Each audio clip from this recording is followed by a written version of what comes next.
mas como eu trago mais verdade para minha marca fazer sentido na rotina desse cliente a ponto dele usar mais vezes, conectar mais vezes, indicar mais vezes, isso vai ser mais barato para mim.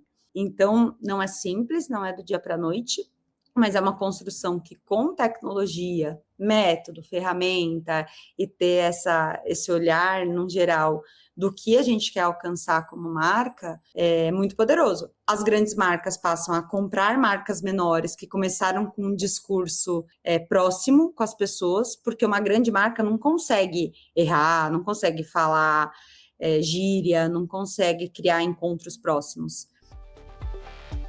Marketing, The Podcast. Fala pessoal do Marketing The Podcast, como que vocês estão? Espero que estejam hiper bem, tá? A gente está aqui gravando já a 6ª temporada do Marketing The Podcast e eu acho muito engraçado, porque geralmente quando me perguntam qual que é a temporada, qual que é o episódio, eu já não sei mais falar, tá pessoal? A verdade eu falo 150 e seguindo. Porque no final é isso, né? No final, daqui 10 anos, o Bruno ainda estará aqui, independente da fase, independente da situação, o Bruno estará, porque ele gosta de conversar com as pessoas. Ele gosta de aprender com cada convidado que vem aqui no Marketing The Podcast. Então, a gente traz aqui pessoas muito mais inteligentes que o host de vocês. Estou plagiando sim, tá? O Inteligência Limitada.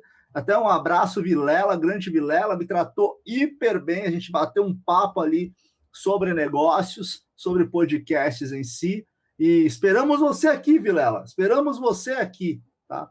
Bom, gente, hoje, como vocês não são obrigados a me conhecer, se vocês estão pela primeira vez aqui no podcast, Bruno Gimenez, host, fundador do Marketing The Podcast, mais de 10 anos dentro do mercado de economia criativa, já fui diretor de negócios de agência, já fui diretor de parcerias, já fui empreendedor de tecnologia, mas mais que isso e muito mais importante, pai da Elis, pai da Antonella, de 2 mesezinhos, e aqui nessa loucura de podcast. Isso vale muito mais do que qualquer carreira, pessoal.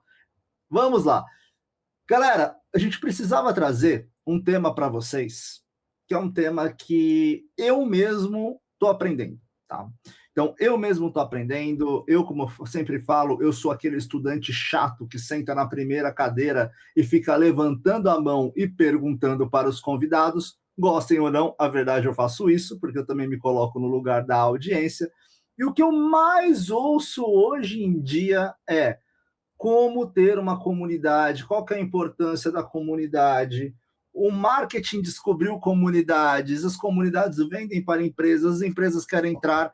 E tem uma coisa que foi muito legal, teve um grande evento, não falarei aqui qual é, mas teve um grande evento há 2, 3 anos atrás, ao qual eu era patrocinador, eu como empresa, olhei para um lado, estavam as empresas, olhei para o outro, estavam os influenciadores. E ali no meio tinha o cajado de Moisés, porque no final das contas, ali no meio não tinha ninguém, tinha um corredor, os influencers para a direita, as empresas para a esquerda, um não gostava do outro, e assim seguia, né? Então, e a gente viu que o mercado ele acabou juntando essas duas partes em comunidade.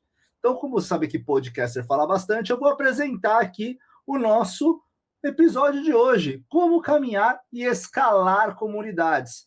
E trouxe aqui uma especialista da área que vai falar bastante, tá? Dá aula ali, eu acho que na Community Creator Academy, dá palestra sempre ali e tudo mais. Então, poxa, eu sempre achei muito longo, acho muito bom o nome, mas Community Creator Academy, para mim, precisava ter uma abreviação urgente. Mas a gente está aqui com a Raquel Sodré, da Nós, ou seja, CEO e sócia do App Nós, atuando com comunidades, tecnologia e gamificação. Vive em São Paulo, eu fui embora, então a gente pode falar um pouco disso. Tem trajetória em inovação, educação e transformação digital, formada em marketing pela ESPM, vem construindo projetos que conectam marcas e pessoas por meio de comunidades autênticas. Já veio muita gente da ESPM aqui, viu, Raquel? Seja muito bem-vinda ao Marketing The Podcast. Bruno, prazer imenso estar aqui, prazer conhecê-lo, uma conexão muito boa que, enfim, saio da sala de aula e educação de verdade. Bom que você citou a SPM, que hoje eu vejo como um dos berços do marketing. Eu aproveitei muito minha jornada estudando lá, participei de entidades, suguei, aproveitei, assim, tudo que tinha, e acho que hoje a gente reflete no ambiente profissional oportunidades como essa, né? Então, o que coloca na nossa frente que a gente possa abraçar, desdobrar, independente da faculdade, do curso ou depois em projetos, mas é um prazer estar aqui com você, bater esse papo e acho que até como você mesmo me disse minutos antes de começarmos, divirta-se, né? Então, espero que seja divertido também para quem está do outro lado. Acho que é o momento jabá, né, de fazer a conexão com patrocinadores, Raquel. Mas a gente tem aqui 2 patrocinadores que apoiam muita gente nisso. O Decimals Marketeers, né, que é um patrocinador nosso. E, pô, grande Stork. Um abraço, Stork. Estou esperando você para aquele jiu-jitsu aqui no interior. Mas também eles apoiam bastante a gente, justamente porque eles têm uma causa muito dessa diversão e ter o trabalho como ambiente saudável. E a Yuma SA, que também bate bastante nisso, justamente formação, pós-graduação de líderes, já de acordo com a nova NR1. Por isso, juntando tudo isso, Raquel, se divirta. Se divirta. Tá? Seja muito bem-vinda. E executivo da tênis, Raquel?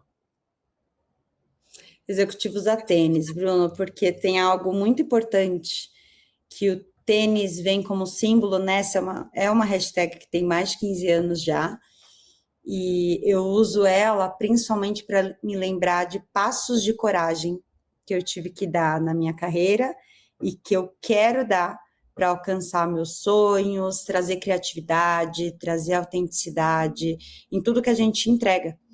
Então, é isso o trabalho, sim, pode ser um caminho para a gente alcançar, vamos falar de sonhos, mais grandes metas, objetivos pessoais, profissionais, pode ser um ambiente para a gente se desenvolver muito como pessoa, mas depende de cada um. Então, quando eu falo da hashtag executiva usa tênis, é porque lá atrás mulheres tinham muito um padrão de vestimenta e tá desconfortável, e há pouco tempo que a gente pode votar, trabalhar, falo pouco tempo, porque, né, graças a Deus a nossa geração já tem acesso a isso, mas pensando que um tênis no ambiente de trabalho é um símbolo que nos ajuda a lembrar peraí, o que você precisa acrescentar aqui que tem a ver com você? Qual que é o seu passo de coragem? Qual que é a sua criatividade e autenticidade no que você está entregando? Então, a gente sempre questionar, entender se é o caminho que queremos seguir, que tem tudo a ver com criatividade, publicidade, e aí vai. Eu vi esse termo há um tempo atrás, como a gente falou no off aqui, e muito eu me vejo nele, né? Porque no final das contas, se a gente olha para isso, tem uma pauta que eu sempre bati, Raquel, nas empresas que eu estava, e principalmente a agência. Eu falava, mas por que a minha roupa? Óbvio que eu também não vou de roupa de carnaval trabalhar, né, pessoal? Vamos explicar isso aqui, porque também, vamos lá, não é bagunça, tá? Mas assim, no final das contas, eu não entendia por que eu não podia trabalhar com meu boné, por que eu não podia trabalhar com uma camiseta, enfim, tanto que o mercado depois mudou, né? A Insider que o diga, né? Insider patrocina a gente, inclusive. Mas assim, no final das contas, teve ali uma mudança para isso, e na hora que a gente viu essa mudança acontecer, eu falei, poxa, não é a roupa que vai definir, é o que eu penso, o que eu falo, o que eu trago de valor, né? Não é o meu. E tênis eu tô confortável, adoro usar tênis. Se deixar usar shorts, então, vai embora. Vai embora. Raquel, uma coisa que a gente bate muito aqui no podcast, e que eu me acostumei, eu acho que o mercado se acostumou com o passar do tempo, é quando a gente vai para eventos, e aí é um erro do networking, né? Onde você trabalha, o que você faz, qual que é o seu último EBITDA, e por aí vai, né? E assim, eu acho que essa é a pior forma de você começar um networking, porque você precisa gostar de pessoas, você precisa entender as pessoas, você precisa entender que são pessoas. Em rodas de CEOs, que eu estava sentado conversando, e foi muito engraçado, eu nessas rodas era muito engraçado, porque eu falava umas coisas sendo autêntico. Uma delas foi, beleza, pessoal, é isso aqui e tal, e eu falava, não, peraí, os CEOs são vendedores, tem que vender, que vendedor que não é, e por aí vai e tal. E aí eles falaram, Bruno, sabe que a gente gosta de você? Porque você não vê a gente com uma nota de R$ 100. E realmente eu não via mesmo, a galera era legal pra caramba. Eu não via mesmo. Então, aqui a gente tem uma pergunta que é a primeira que abre tudo, que é, Uhum. Raquel, sem crachá, dane-se crachá, tudo mais, e também tira o tênis, tá no tatame, faça sua yoga. Quem é a Raquel Sodré? Bruno, a Raquel Sodré é uma tia hoje de 5 sobrinhos que eu amo de paixão. 5? Um nasce essa semana, tenho 3 irmãos. Então, acho que eu me encontrei muito como tia. É legal dizer isso, mas muito conectada à natureza. Eu descanso muito perto do mar, conectada à minha família. Sou muito curiosa e eu me interesso muito pelas coisas e pessoas. E eu vi que nos últimos anos, principalmente, eu consegui cruzar, por isso que eu cito do trabalho nos desenvolvendo como pessoa, mas eu consegui cruzar projetos que eu realmente acreditava genuinamente com minhas habilidades profissionais, com tecnologia, com marketing, com comunicação e inovação. E a Raquel, assim, brilha muito os olhos quando conhece histórias das pessoas, quando entende o porquê das empresas, quando se conecta e consegue entregar soluções para os projetos, para os desafios, o que seja assim que venha, ainda bem que clientes vêm trazendo esses desafios, eu posso, com time e com tecnologia, resolver, e isso realmente me pulsa, porque eu me desenvolvo muito como pessoa, pensando em como ser uma líder melhor, mas lá atrás começou a como ser uma filha melhor, uma irmã, uma namorada, e aí hoje, talvez por ser um pouco capricorniana com capricorniana, né? Eu sou 2 vezes Capricórnio. Nossa, meu irmão é Capricórnio, minhas 2 filhas são Capricórnio. Então, talvez por isso eu tenho uma lupa um pouco maior de como o trabalho pode ser uma ótima ferramenta de desenvolvimento. E aí eu fico super feliz de brilhar, ter os olhos assim que brilham para a educação e como a tecnologia pode potencializar esses encontros, essas nossas conexões e histórias. Show. E conta pra gente aqui, Raquel. O pessoal vai olhar e vai querer olhar lá e falar, pô, beleza, acho que seus alunos lá na Community Creator Academy, seus alunos lá eles devem pensar e olhar lá o LinkedIn e falar, pô, como é que eu sou igual a Raquel? Pô, como que as coisas vão ir na minha carreira se eu seguir os passos que a Raquel teve? Conta um pouco da sua história, já que você é apaixonada por histórias, conta um pouquinho da sua história, conta um pouquinho como que você chegou a trabalhar com o que você trabalha, né, até chegar aí ao Legal. nós. E também eu trago aqui alguns dados para o mercado, que eu acho que é uma coisa importante para o mercado saber também.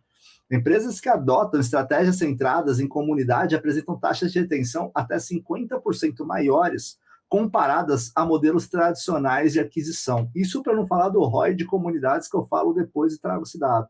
Mas já engata nisso, traz um pouco do teu histórico, fala um pouquinho desse dado, como que você vê isso, porque o training é melhor. E eu estou aqui sentado, tomando meu café, tá? Aprendendo. Legal. Eu cresci no varejo, então, desde muito pequena, meus pais me levavam para barriga do balcão, Agressividade. Veio que da a gente chama agressividade, então. assim. Porque meus pais eram comerciantes, eles participavam de feiras vendendo varejo, atacado, tem 4 filhos, e aí deixavam um filho num estado com uma avó, viajavam para outro. Eu sou goiana de nascença, cresci em São Paulo, e eu brinco que carioca de coração, porque amei um período que morei no Rio, me encontrei muito numa rotina ali pessoal e profissional legal. Voltando aqui para a história, eu cresci no varejo e entendendo todas as oportunidades que poderíamos ter com o empreendedorismo, que quase todas nascem de um problema, de um desafio, de um dinheiro escasso. Então, eu sempre tive onde executar e praticar, ações que tivessem um baixo investimento, mas com um impacto gigantesco, porque empreender assim, principalmente quando você está no varejo, é isso. Meus pais, há 25 anos, organizam uma feira de moda inverno, com fabricantes vendendo varejo. Lá foi o meu grande palco e escola, ao mesmo tempo. Então, desde muito nova, eu tive pista para aplicar assim, tudo que eu acreditava, o que eu ia estudando e podia já ver na prática se dava certo ou não. Meus pais sempre me deram esse espaço de, nossa, assume, pega isso, que a gente está cuidando de outras coisas. Então, desde abrir um Instagram, quando nasceu o Instagram, o Facebook lá atrás, até criar comunidades, aí vem o porquê da comunidade, para resolver problemas do negócio. Foi algo que eu fazia na unha, fazia na mão, mas que era, sendo bem prática, assim. A feira é um evento que a gente tem um desafio de levar 150 mil pessoas presencialmente. Só isso, Raquel. Só isso, Raquel. Para comprar de 100 lojas, que são fábricas, que estão temporariamente naquele lugar. Então, é assim, passou hoje, amanhã, desmontou o evento, não adianta hoje no marketing digital, né? Aquele anúncio que daqui a pouco a pessoa continua acessando o site, desmontou, acabou. Então, tem muito a questão do temporário, da oportunidade, e como a gente faz as pessoas saírem da casa delas para fazerem compras, assim, precisava ser volumosa a ponto de justificar essa viagem dos fabricantes do Brasil inteiro para lá. Então, 25 anos que eu tinha esse desafio, eu assumi o marketing, começando desde assistente de produção, rede social, depois fui assumindo a frente de conteúdo, relacionamento e estratégia com influenciadores, estratégia de vendas B2B, que é com esses fabricantes, depois inovação no evento, tecnologia, trazer dados, aquisição. Então, tinha uma fase que era venda B2B, depois era totalmente aquisição e retenção B2C. Então, assim, quando eu falo escola e palco, é um pouco de... Quando eu entrei na faculdade, eu já tinha feito diversos cursos curtos, porque eu sempre tive essa sede, essa vontade de, meus pais me ensinam de uma forma que é prática, mas onde eu posso ir atrás de mais teoria para acrescentar com o que eles já me ensinam? Porque eu pensava, eu tenho que ser indispensável. Além do que eles já sabem, que eles já aprenderam, o que eu acrescento aqui? Para fazer sentido eu estar aqui, senão eu poderia escolher qualquer outra coisa.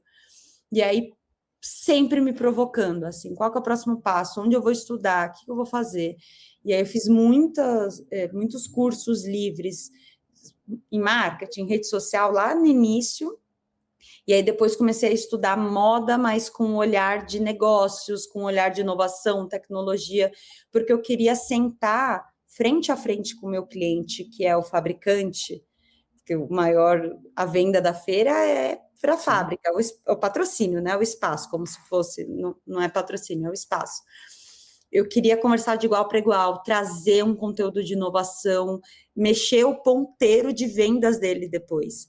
E, ao mesmo tempo, ter uma entrega de sucesso do cliente, de atendimento do cliente, experiência muito fora da curva, que justificasse as pessoas.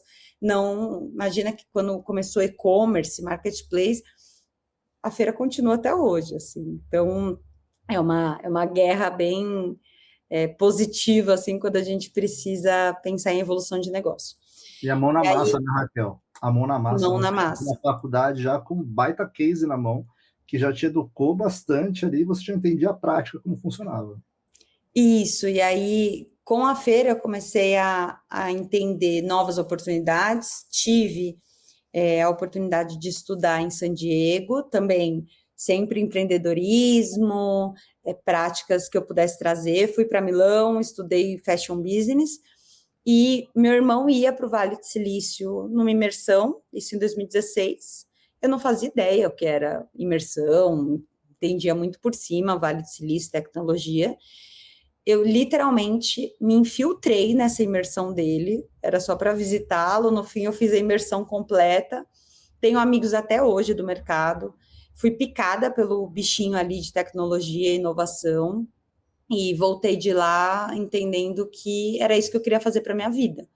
Então, o empreendedorismo, o aprendizado, a prática que o varejo me deu, me abriu um leque de oportunidades para olhar a tecnologia e falar, opa, agora eu sei que existem ferramentas que ajudam empreendedores como meus pais, que ajudam empreendedores como os fabricantes, que ajudam esse público como cliente, que são os 150 mil por ano, a terem mais sucesso, seja nas vendas, no resultado dos seus negócios, ou seja, numa facilidade para encontrar o que precisa como cliente, aí vai.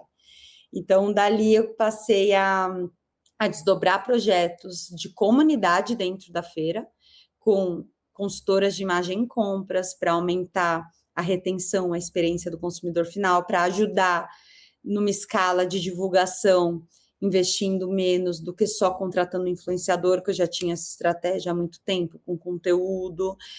Passei a construir uma entrega de educação com os fabricantes num nível diferente, que eu precisava ver o resultado.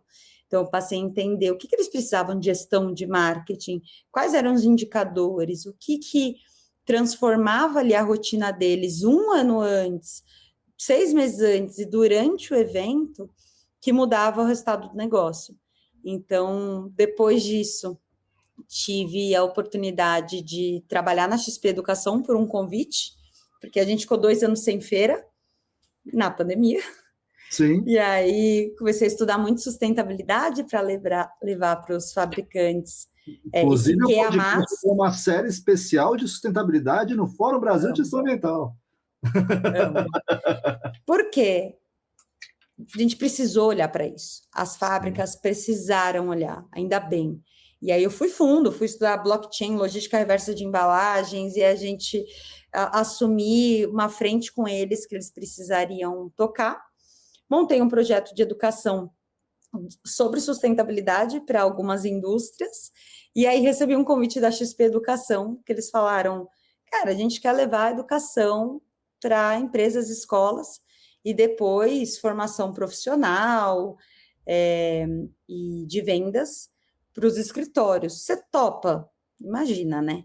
Amei ali, embarcar no foguete que a gente fala, porque eu falei, deixa eu empreender dentro de um gigante que é considerado uma grande startup, a XP até hoje, e foi muito legal como experiência, e aí eu decidi voltar a empreender em tecnologia, assumi a gente pivotou, já tinha um produto muito para comunicação interna, e aí desde que eu assumi com os meus sócios, eu tinha desenhado esse projeto baseada na prática do Executivos a Tênis, que é a hashtag do quanto as pessoas se sentindo pertencentes, o quanto as pessoas no ambiente certo, quanto as pessoas com método para participarem de educação, de ambiente de transformação, elas sim são transformadas, mas precisa organizar a casa, e a tecnologia é o que eu considero essa organização da casa. E aí, estamos aí há 2 anos com essa história da nós. Nossa, história maravilhosa, hiper ampla, quero até que você fale mais da nós, tá? Um pouquinho do que é a nós também. Mas tem alguns, conforme vai falando, eu estou com a minha caneta, e aí eu vou aqui anotando algumas aulas, né? Tem algumas coisas que eu vejo que o mercado negligencia, e que o mercado negligencia de uma maneira, e você vê que aquele 2% que não negligencia acaba evoluindo muito mais que os outros, anos-luz que os outros, que é a educação. A educação corporativa. Tanto que agora a gente está com a série da Digitalks, e os patrocinadores do podcast são, né, de educação corporativa. E só que assim, as empresas investirem em educação corporativa, você não vê tanto, e é super necessário. É super necessário, porque isso faz com que você tenha ali uma melhora interna do seu produto bruto interno, vamos colocar dessa maneira, ali das empresas, né? Então, eu vejo, treinamento, vou colocar ali 10% do que eu tenho, talvez 1%, ou talvez 0,01%. E quando tem ali uma situação onde precisa do ensino, de uma resiliência, de uma base técnica, o time não tem. Eu vi isso acontecer inúmeras vezes, né? E eu comecei a me policiar muito, sabia, Raquel? Porque conforme eu treinei muitos times de marketing no passar do meu tempo, eu falei, poxa, eu preciso evoluir a didática. A didática é subestimada no mercado. E isso não deveria acontecer. Né? Isso não deveria. E você teve uns aprendizados aqui que eu fui anotando, né, para a gente chegar nisso daí, você falar um pouquinho da nossa, que é ajuda, mais facilidade, mais tecnologia e metrificação.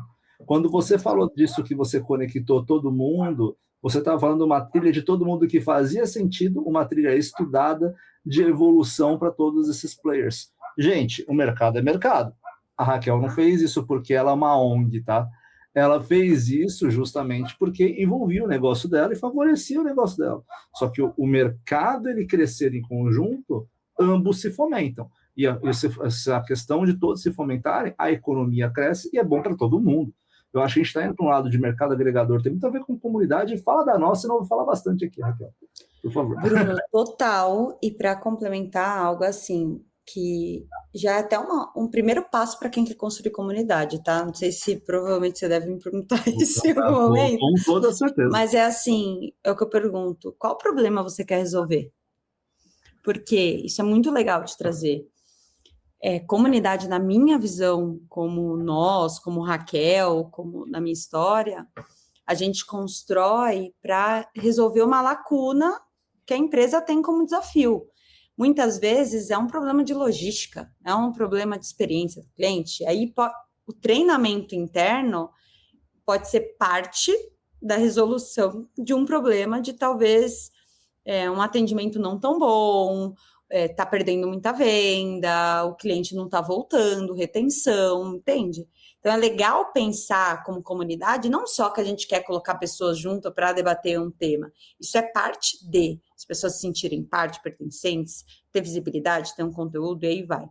Mas aí vem o que é a nós, né? O que a gente construiu e constrói em todos esses anos com a nós. Hoje a nós é uma plataforma que cria comunidade para as empresas, para gerenciar ou estimular, que é com tecnologia e gamificação, os seus parceiros, os seus vendedores, que é o time, os seus franqueados, ou muitas vezes, e aí o que você fala, a educação corporativa, a universidade corporativa é importante. E como que fica um autônomo, um pintor, uma manicure, um profissional que não está dentro de uma empresa, que fica assim, é obrigatório você fazer o curso de compliance. Sim. Então, a empresa te obriga, porque ela tem que cumprir normas, e você, por fazer parte dela, tem que assistir.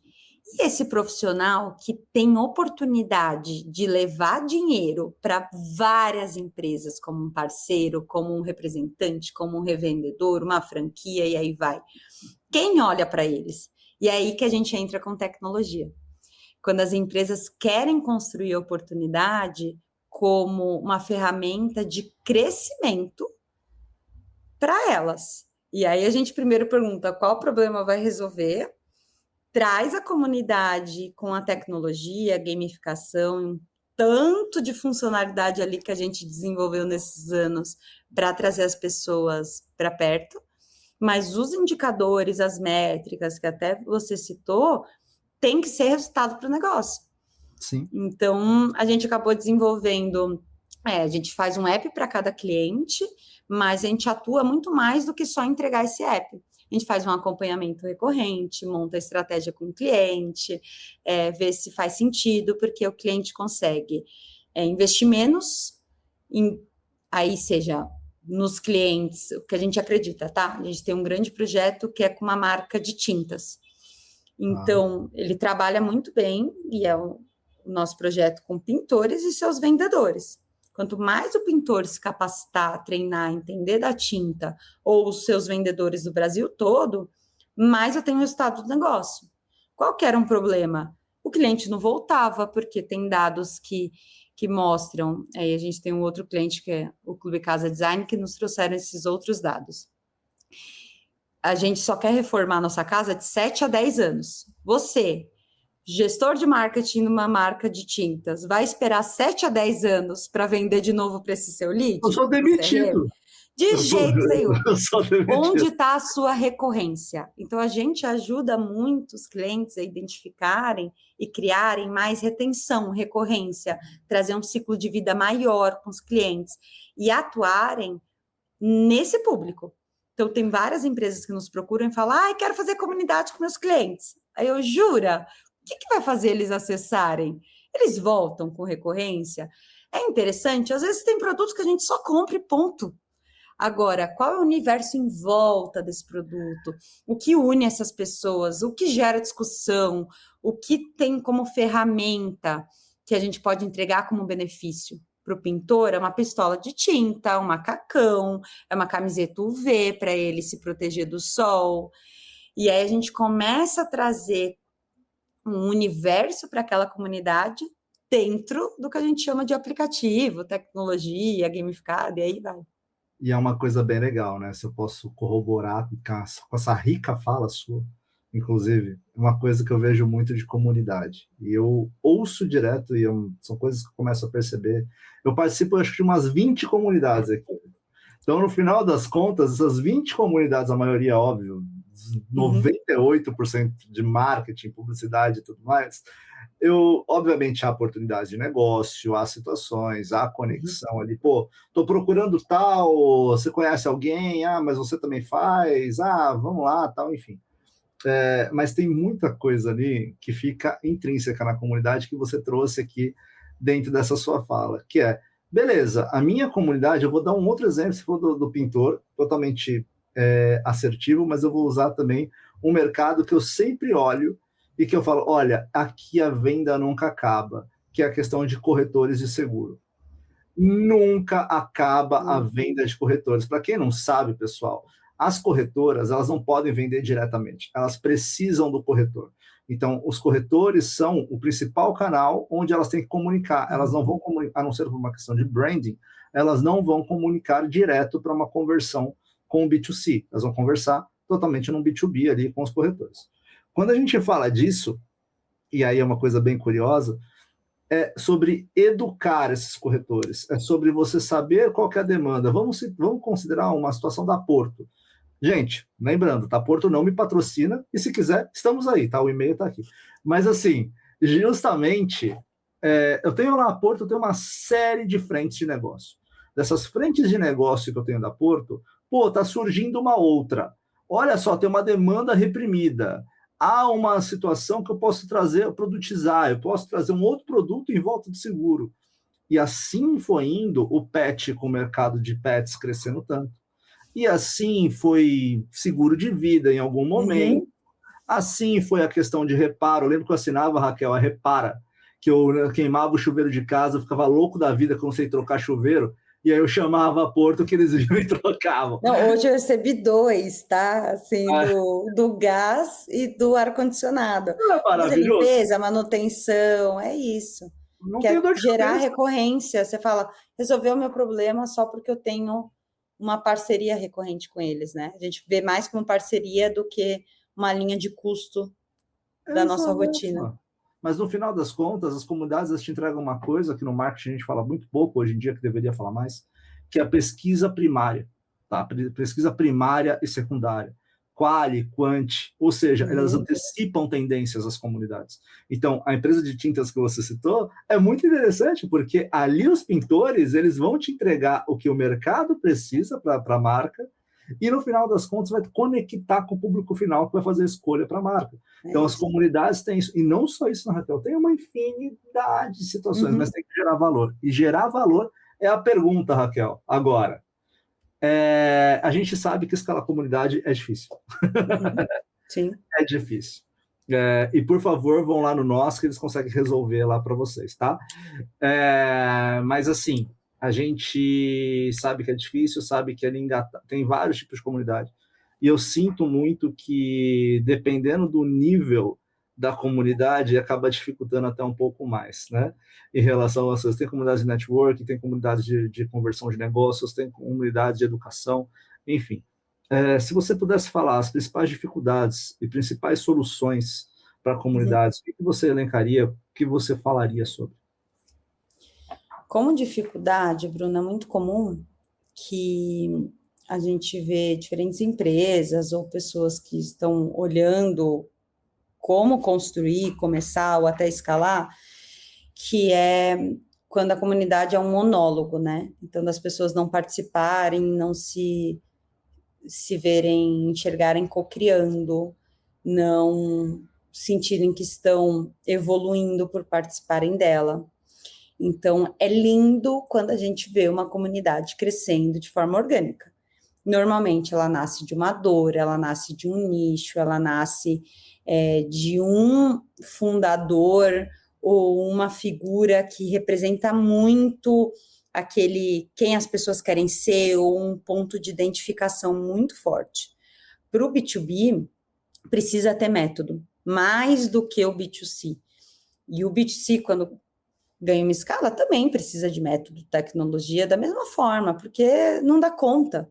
Como que você... Aí eu vou te trazer 3 pilares que a gente segue, assim, em toda estratégia nossa, que é conteúdo, benefício e visibilidade. Então, como que você traz bons conteúdos para todas as pessoas? A que entra hoje e a que está comigo há 2 anos. Como que você traz benefício para todas as pessoas? A que engaja pouco ou muito comigo? A que participa de todos os eventos ou não? E como que eu dou visibilidade para todas as pessoas? Então, visibilidade, que está todo mundo acostumado de ver no corporativo, são os rankings, põe ali, que também podem fazer sentido e parte. Mas, quando a gente começa a trazer essas pessoas que mais engajam, que mais estão alinhadas à cultura, que mais representam aquele antigo único fundador, para também educarem, também multiplicarem conhecimento, co-criarem, aí a comunidade passa a se retroalimentar e ela vira sustentável num crescimento muito exponencial. Então, tem, assim, infinidade de erros, e quem não, né, a gente também está testando muita coisa todos os dias, por isso que a gente evolui tanto com os nossos clientes, como tecnologia, como ferramenta, mas tem esses caminhos a gente precisa olhar indicadores que tenham mais a ver com o problema do negócio que eu comentei inicialmente, do motivo da gente criar a comunidade, e lá na frente, no resultado real daquela empresa. Então, a gente tem muitos indicadores de engajamento, que são indicadores meio. Eles são muito importantes, mas não são os únicos. Então, tempo de tela, a gente nem olha tempo de tela. Mas muita gente que tem app ou entrega e vende app fala, né? A pessoa fica mais tempo no nosso app. A gente não gosta disso. O que a gente gosta é interação com a marca, que no marketing a gente sabe o quão caro, quanto pode custar isso. É tempo que esse cliente mantém. Então, a retenção faz sentido ele fazer um ciclo de 1 ano, 2. A gente começa a trazer mais economia para trazer o mesmo cliente, novos clientes, a indicação. Então, tem diferentes momentos, perfis, a gente analisa tudo isso na jornada com os clientes para colocar o que a gente fala assim, pelo que um membro ganha o que a gente chama de nozes, que é a nossa moeda, e a gente dá um nome para cada comunidade de cliente, né? Para que ele ganha? Cara, pode ser interagindo com marca, pode ser criando, a gente fala do catálogo de nozes, o que aquela empresa vê como cultura, que ele pode ser reconhecido, o que aquela comunidade vê em seus parceiros, que é rico, ele executar, ele estudar, ele aplicar, ele mostrar que está fazendo, para a gente premiar os indicadores meio, mas estar acompanhando muito próximo do cliente o resultado final, sabe? Dela no negócio. E isso é muito reflexo da mudança de mídia também, né, Raquel? Porque no futuro, antigamente a gente tinha lá, eu moro no interior, como eu disse, e aqui tem uma coisa que eu achei que tinha acabado. E eu, como profissional de marketing paulista e tudo mais, você sabe como é que é, a gente fica na nossa bolha. E aí, quando a gente sai para o Brasil, a gente vê que as coisas não são bem assim. Ainda existe a reunião da novela das 9, existe aquela coisa da novela, para mim, paulista, tinha acabado, né? E não é bem assim. Existe ainda o canhão de mídia e ele é muito forte. Só que antigamente era só isso. Hoje em dia, não. Hoje, com o advento do que o YouTube trouxe, hoje com o Instagram e tudo mais, as microcomunidades que ficavam no underground se tornaram interesse das marcas. E aí, no final das contas, essas conexões, igual você falou, e o pintor? Quem está olhando para o pintor? Ele se torna uma microcomunidade. Quem que estava olhando ali para esse pessoal? Para o músico independente. Ninguém estava olhando e se transforma, né? E isso é bem curioso quando você fala, porque isso vai muito de um cascateamento de mídia, um cascateamento de comunicação, onde hoje a gente tem um novo mercado, uma nova forma de ver o marketing, e a gente precisa, se você é um CMO, se você está sentado na cadeira de CMO, isso hoje você precisa ter na ponta do lápis comunidades engajadas. Quando você falou de interior, eu achei que você ia falar de carreta furacão. Pô, eu fui com a minha filha. Eu adoro o fofão dançando. Então, eu vou trazer um insight.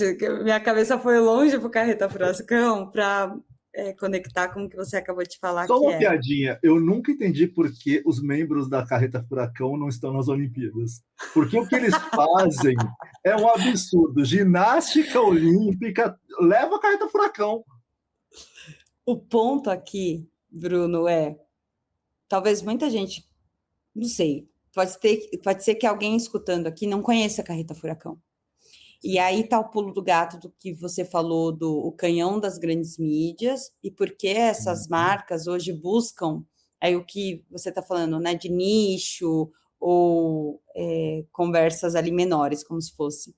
Justamente porque a grande marca não consegue se conectar com a segmentação, que a gente chama, né, dentro do nosso app, da nossa, que a gente pode ficar aqui 1 hora falando sobre carreta furacão. E quando faz isso? Nossa, e aquela hora? E você já foi? Nossa, e na sua infância, qual a idade? Nossa, um priminho. Esses dias eu fui num casamento de uma amiga que teve. Metade da galera pirou, tipo, o noivo chorou, que foi surpresa. Só por curiosidade, como isso funcionou, Raquel? Eles contrataram e eles fizeram um show na frente. Depois todo mundo, enfim, se envolveu. Mas qual que é o ponto aqui? O canhão, é o que você falou, é um canhão. A mídia, ela é massa, ela é macro. Por que que a gente passou a desdobrar mais estratégias de marketing para nicho? Porque as pessoas com tanto de informação, acesso a tudo, e estamos sendo bombardeados o tempo todo, que não é só a TV, é a TV mais o Instagram, é mais todos os outros veículos, né? Não é um ou outro, é mais. Então, diminuiu-se muito tempo de a atenção das pessoas esquece, a gente não tem.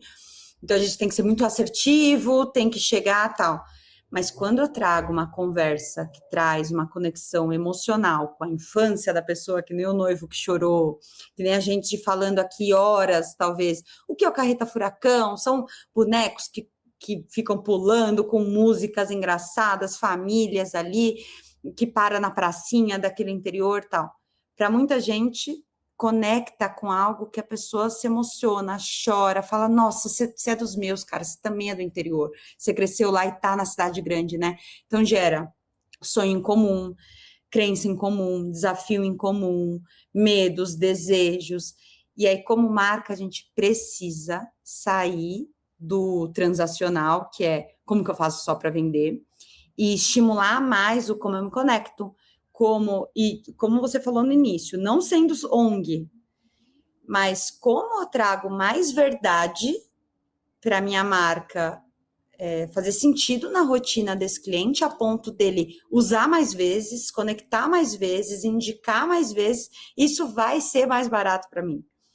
Então, não é simples, não é do dia para a noite, mas é uma construção que, com tecnologia, método, ferramenta, e ter esse olhar, no geral, do que a gente quer alcançar como marca, é muito poderoso. As grandes marcas passam a comprar marcas menores que começaram com um discurso próximo com as pessoas, porque uma grande marca não consegue errar, não consegue falar gíria, não consegue criar encontros próximos. Ou hoje ela cria com rituais, com rotina, constância, segmentação dos públicos, experiências sensoriais. Então, você vê marcas de luxo criando café, você vê spas, por quê? Para as pessoas pertencerem, viverem. E aí a pessoa se sente muito parte daquilo.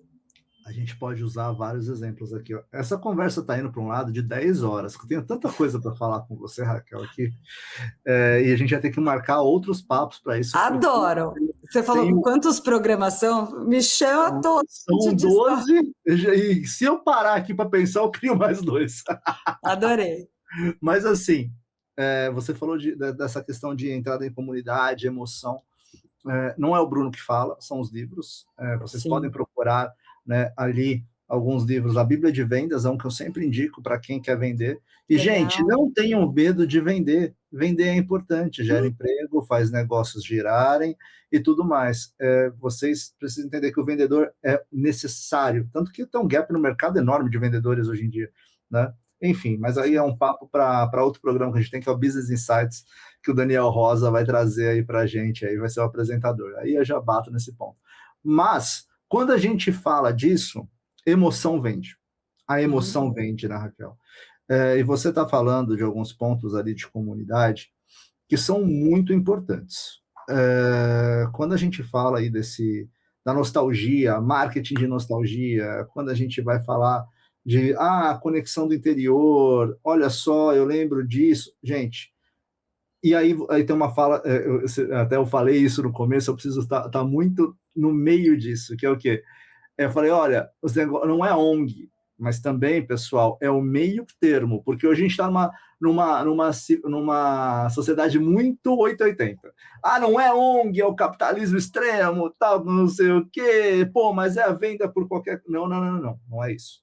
Muito pelo contrário, a gente está numa geração que hoje se importa com propósito. A Gen Z, ela é a realidade, ela está tomando a decisão hoje e ela está com propósito, é o principal ponto, né? Só que não é ONG. Por que não é ONG quando eu falo? Porque no sentido bom das coisas, porque os negócios precisam florescer, e na hora que os negócios precisam florescer, isso gera negócios, aumenta o nosso PIB, aumenta várias outras coisas que a gente pode falar aqui, né? Mas tem um ponto que eu quero fomentar aqui, Raquel, se você me permite, nesse 0,01% que eu posso acrescentar, que é a questão da nova geração, a Gen Alpha, que ela vai vir aí, minhas filhas estão nessa Gen Alpha, né, e que vão tomar as decisões aí no futuro, e quando você pega ali dados disso, é cocriação.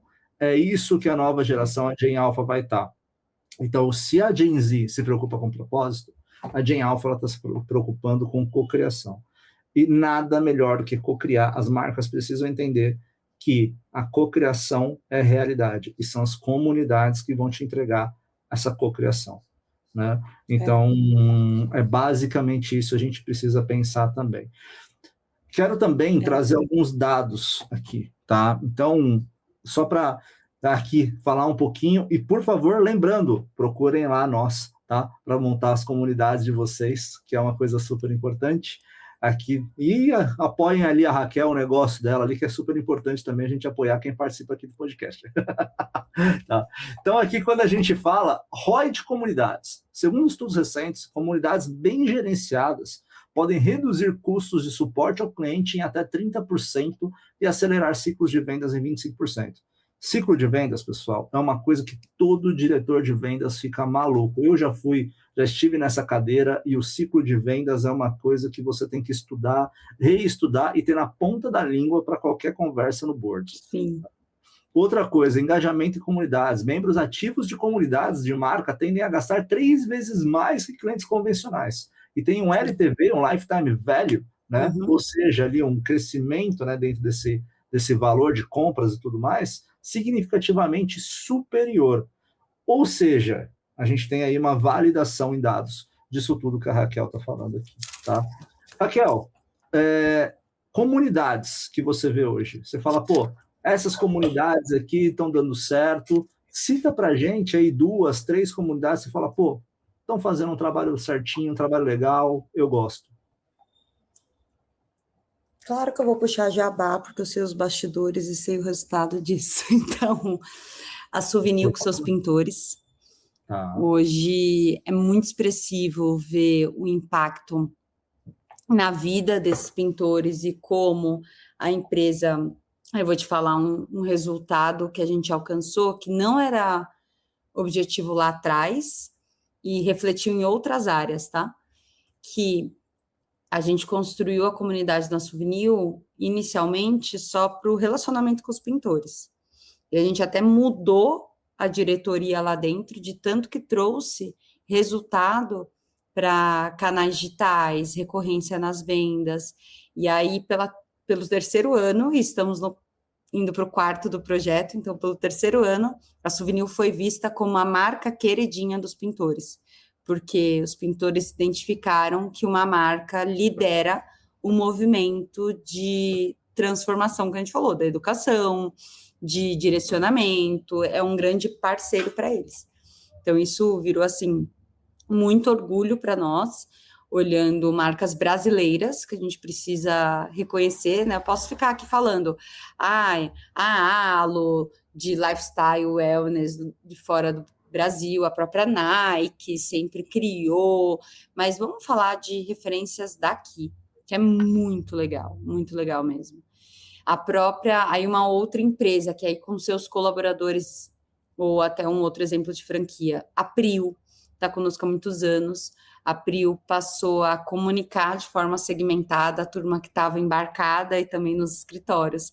Tem uma cultura de empresa muito forte, que as pessoas, assim, tem, você tem ideia, Black Friday dos produtos da lojinha da marca, tá? Não é de outros produtos.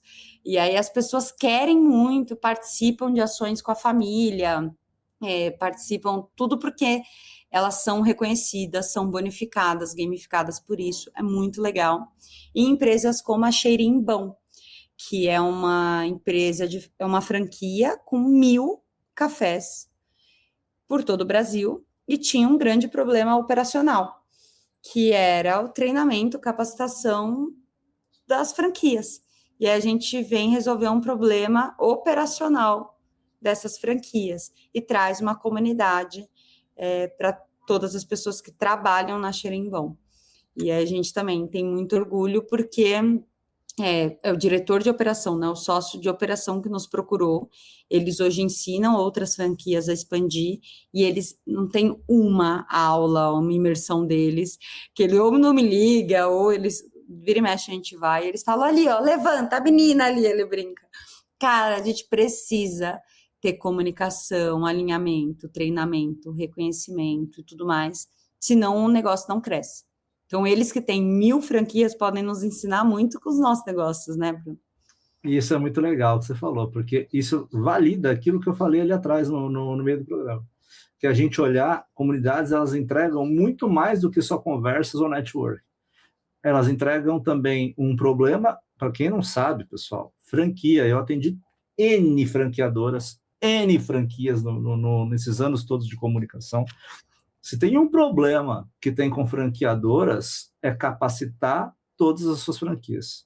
Seus franqueados, ter essa conexão, essa comunicação com seus franqueados.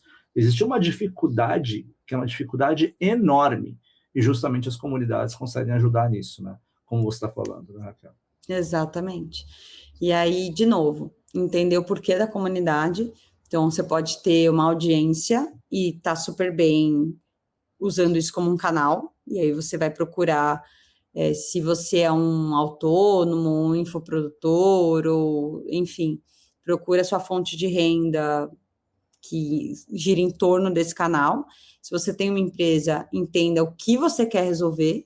Pode ser trazer mais cliente, aquisição, retenção, pode ser melhor treinamento, mas é importante ter isso em mente, senão a gente vai atrás de uma coisa certa, que é construir comunidade, mas pelo motivo errado. E aí vai estar sempre patinando ou frustrado com o resultado, sabe? Então, como a gente traz uma audiência para virar relacionamento mesmo com a nossa rede, que a gente chama de ecossistema. Ecossistema. Agora, já que você falou sobre puxar sardinha para um lado também, fazer o jabá, eu vou ter que fazer a última pergunta aqui do nosso episódio, que está maravilhoso, é um papo que eu gosto muito de ter, é um tema que eu queria já trazer aqui para o podcast, e foi um presente você vir para o podcast. Que legal. Bem claro aqui para você, e mais ainda, um presente para a audiência, né, esse papo. Mas eu quero trazer um mercado ao qual eu estou inserido, qual marketing de podcast está inserido. Eu recentemente, até na Digital, que estava conversando com um querido amigo, dono de um outro grande evento, né? E ele falou sobre comunidades. Ele falou, cara, eu tenho um sério problema quando comunidades, elas acabam, eu acho que é validado, você vender um produto, certo? Mas quando a comunidade, ela vira em torno de uma pessoa e não em torno de uma marca. E aí eu tenho um problema com isso, eu vejo que a gente precisa moldar melhor a comunidade se for nesse ponto. Dito isso, a gente tem hoje podcasts, né? Eu me insiro nesse mercado, o Marketing the Podcast se insere nesse mercado.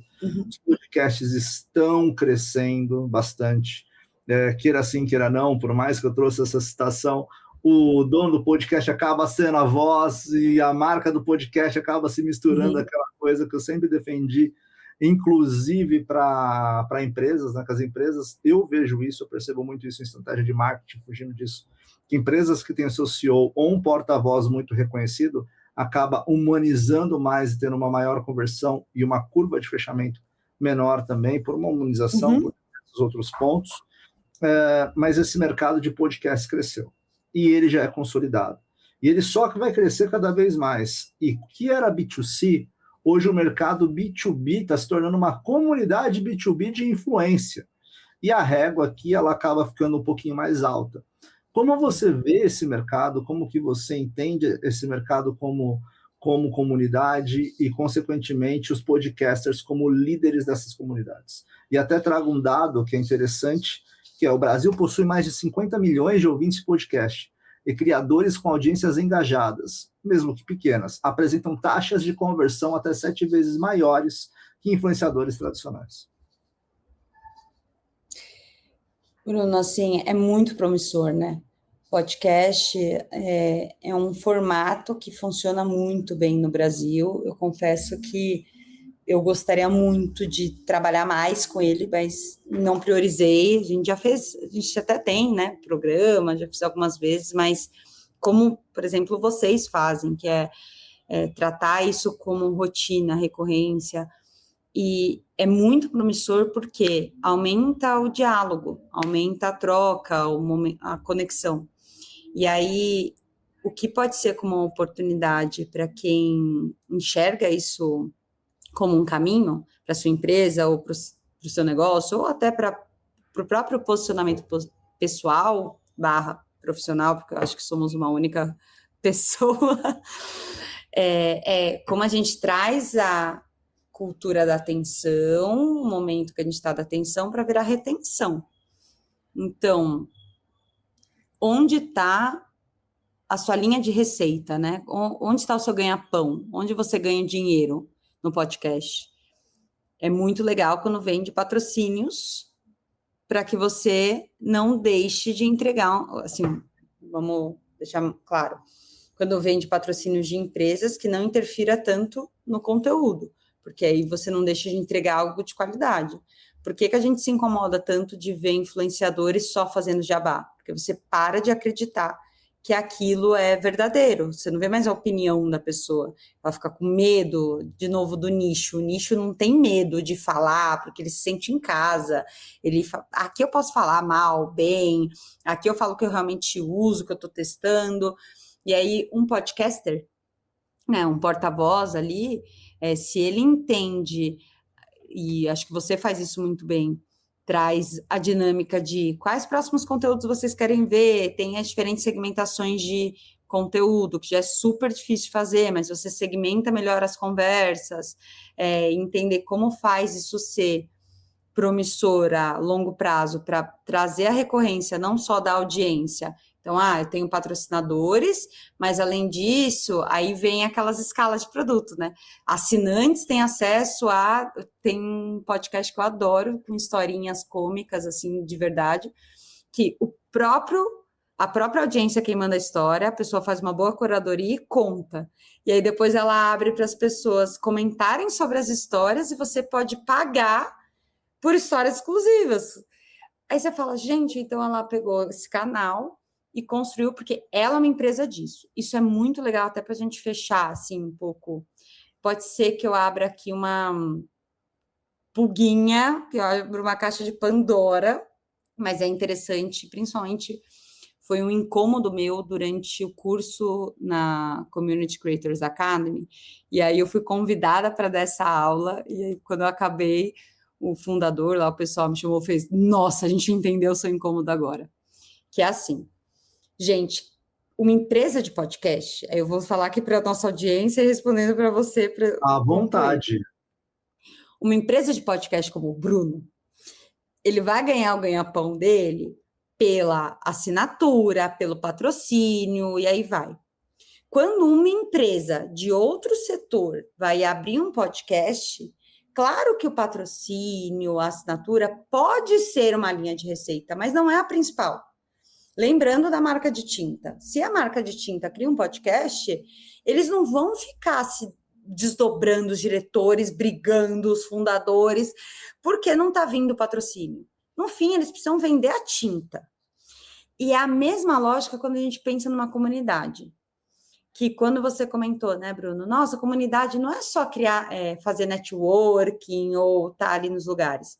Se uma empresa é uma empresa de criar networking, conexão, o indicador principal de resultado dela, né, de sucesso, se ela está indo bem ou não, é o número de assinantes, o número de, talvez, negócios gerados entre os membros, mas ela vai atrás de patrocínio e de assinatura. Muito parecido com uma empresa só de podcast. Agora, se você é uma empresa de outro setor e quer construir uma comunidade, você precisa estar muito fiel. Eu estou sendo bem repetitiva porque isso pega, tá? Que é, qual o problema que você quer resolver? E aí é quando a gente olha com mais leveza os indicadores da comunidade, sabe, Bruno? A gente tem esses casos. Eu tenho dono de comunidade que o ganha-pão dele é a comunidade. Então, a gente está ali trazendo estratégia com ele de aquisição, retenção de membro, como ele entrega.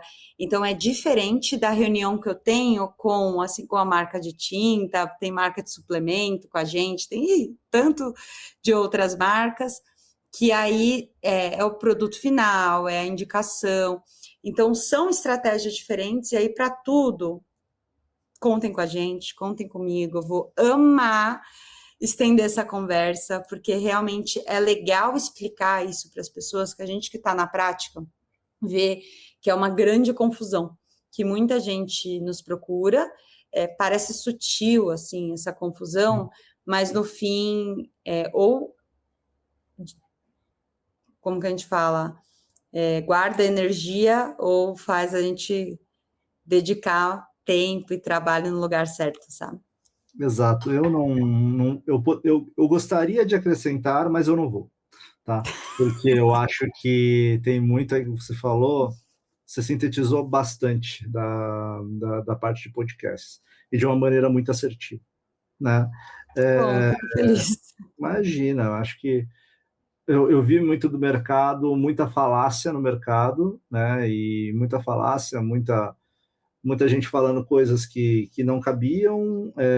Eu vi muito da base do engessado, eram modelos pré-definidos, quando não havia entendimento de negócio personalizado. E o entendimento de negócio personalizado e as conexões, elas não precisam ser escritas na pedra, e nem devem, né? Depende do objetivo, né? Depende da estratégia. Não tem estratégia certa ou errada, gente. De nada, de empresa, de nada. Depende do que funciona para você naquele momento, né? É uma polêmica, Raquel? Para mim. Só que eu sempre defendo que a questão de modelo pré-pronto, quando você fala de comunicação e de conexão, que no final das contas sempre vão ser pessoas, não pode ser um modelo pré-definido vendido em blocos, né? Então, para entendimento, ok, mas a personalização é a chave de qualquer negócio.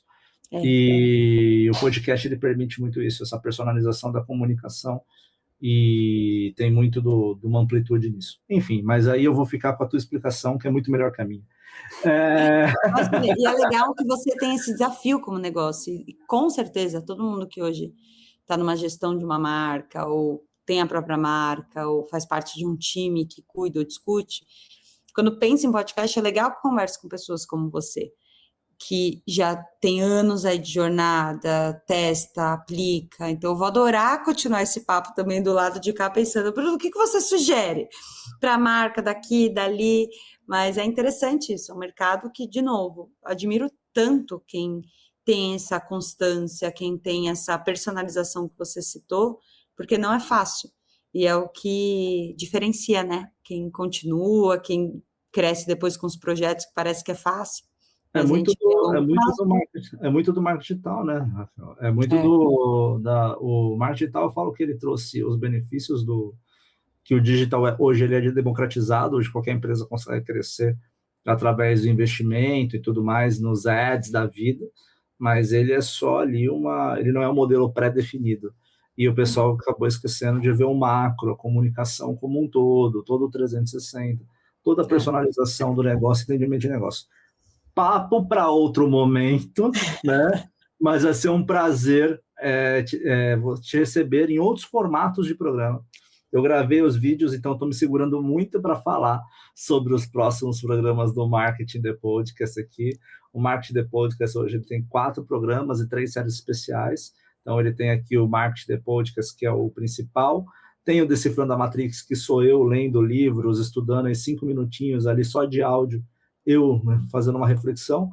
Newsletter em áudio do Marketing The Podcast. Newsletter em áudio nada mais é do que eu colocar minha Fátima Bernardes e meu William Bonner da IA lendo um white paper produzido. Quem é de leitura, baixa o PDF e lê. Quem está lavando a louça e quer ouvir, vai lavar a louça e ouvir, entendeu?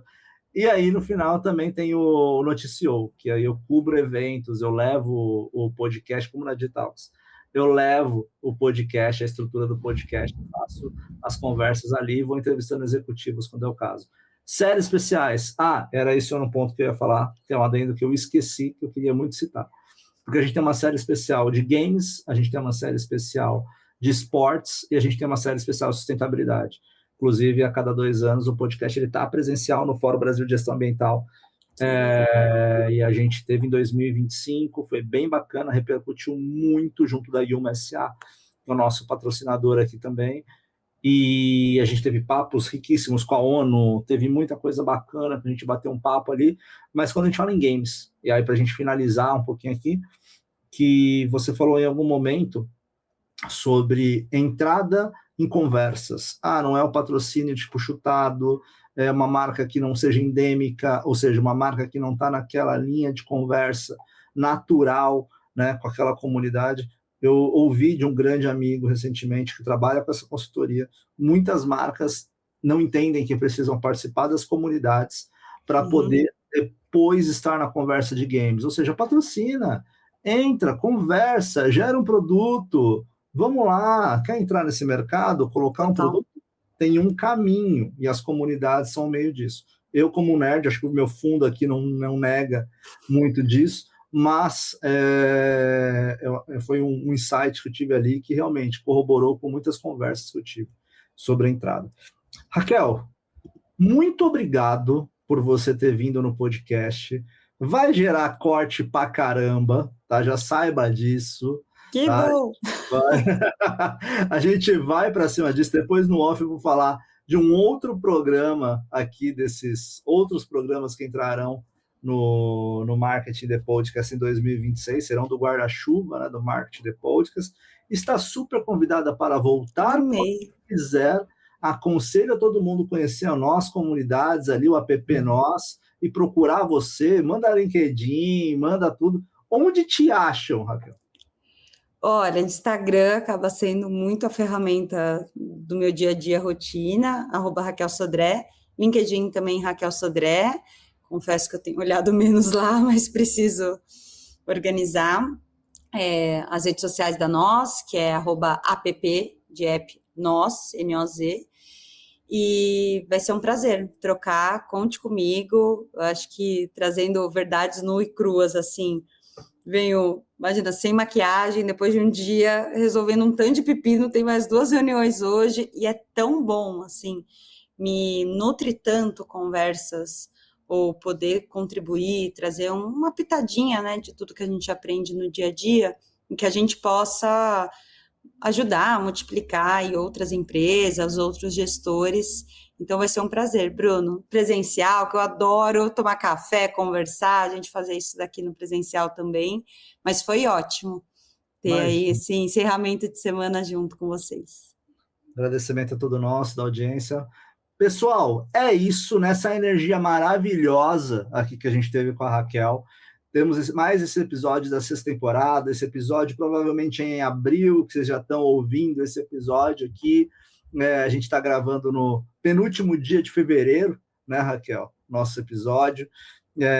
Então, se tiver loura até lá, hein? Vai ter que colocar um IA, vamos ver se... Não confunda, pessoal. Então ela mudou o cabelo, mas é ela. Brincando. É difícil. Vocês uma vez ao ano que eu dou uma pintadinha.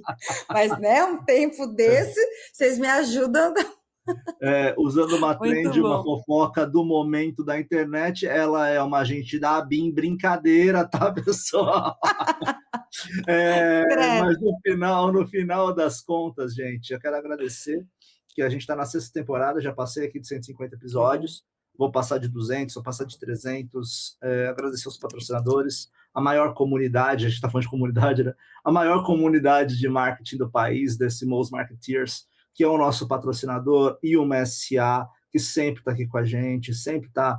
Né? Eu sou aluno, né, da pós-graduação da Yuma, então isso é sempre importante falar, e se vocês têm um treinamento em company voltado à saúde mental, totalmente atualizado com a NR1, a Yuma é o lugar certo também para vocês falarem. E lembrem-se sempre, o que eu falo aqui, sigam a gente nas mídias sociais também, Marketing The Podcast, LinkedIn, tem o maluco do Bruno que fala pra caramba no LinkedIn e tudo mais, mas o mais importante é o que sempre é a frase mais importante que já falaram na história, chamado "só sei que nada sei".